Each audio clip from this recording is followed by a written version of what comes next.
Assalamualaikum warahmatullahi wabarakatuh. Perkenalkan, saya Kanesha Batiarani dengan NIM 063. Di sini saya akan menjelaskan bagaimana cara pemeriksaan crossmatch.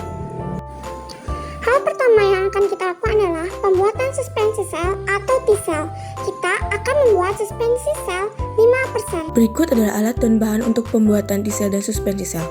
Yang pertama harus kita lakukan adalah kita harus memisahkan serum terlebih dahulu dan masukkan serum tersebut ke dalam tabung serologi yang sudah disediakan menggunakan pipet tetes.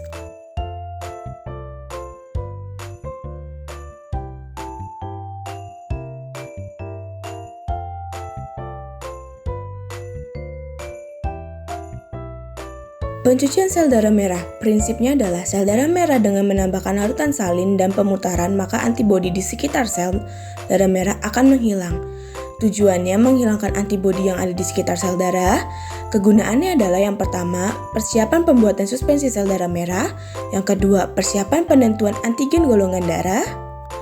Lalu langkah selanjutnya adalah kita memasukkan NaCl ke dalam tabung vakuum yang serumnya sudah dipisahkan sebanyak 3/4 tabung vakuum. Lalu ditutup menggunakan parafin dengan kuat.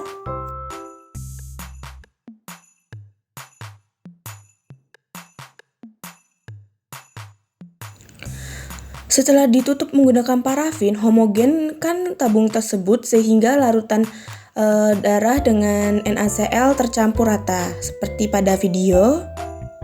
Setelah itu kita akan melakukan sentrifuge dengan meletakkan tabung vacuum container yang sudah dihomogenkan ke dalam sentrifuge.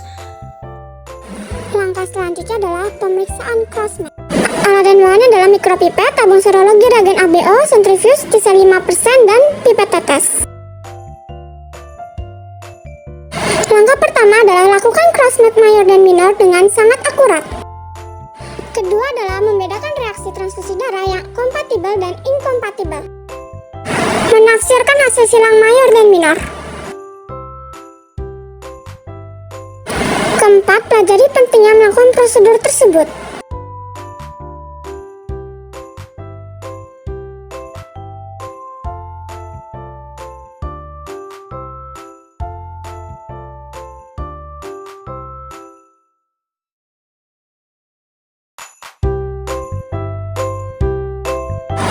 Beri nama tabung serologi untuk mengetahui tabung mayor dan minor.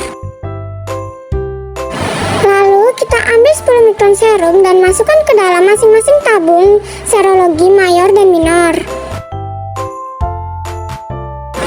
Lalu langkah selanjutnya adalah masukkan 10 mikron T-cell 5% ke dalam masing-masing tabung mayor dan minor.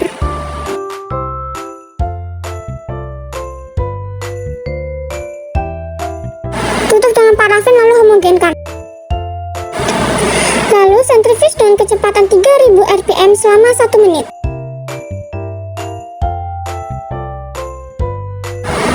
Baca hasil sentrifuge, dengan positif adalah aglutinasi dan negatif adalah non-aglutinasi. Dengan hasil yang didapat adalah aglutinasi karena terjadi adanya gumpalan pada hasil sentrifuge yang sudah dilakukan.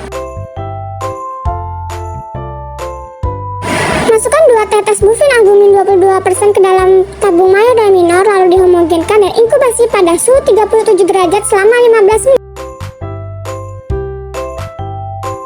Setelah inkubasi, kita lakukan sentrifuge pada kecepatan 3000 rpm selama 1 menit.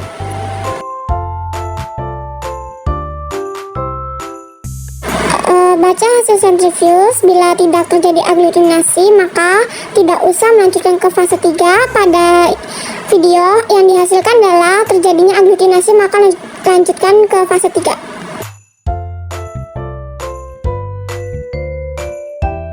Hal yang pertama kita lakukan adalah cuci dengan salin sebanyak 3 kali.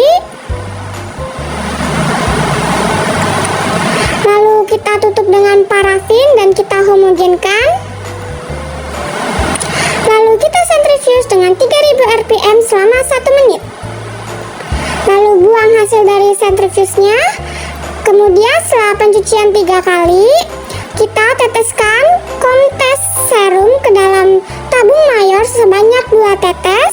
Dan kita beri parafin dan kita homogenkan. Lalu kita sentrifuge selama 1 menit pada kecepatan 3000 rpm.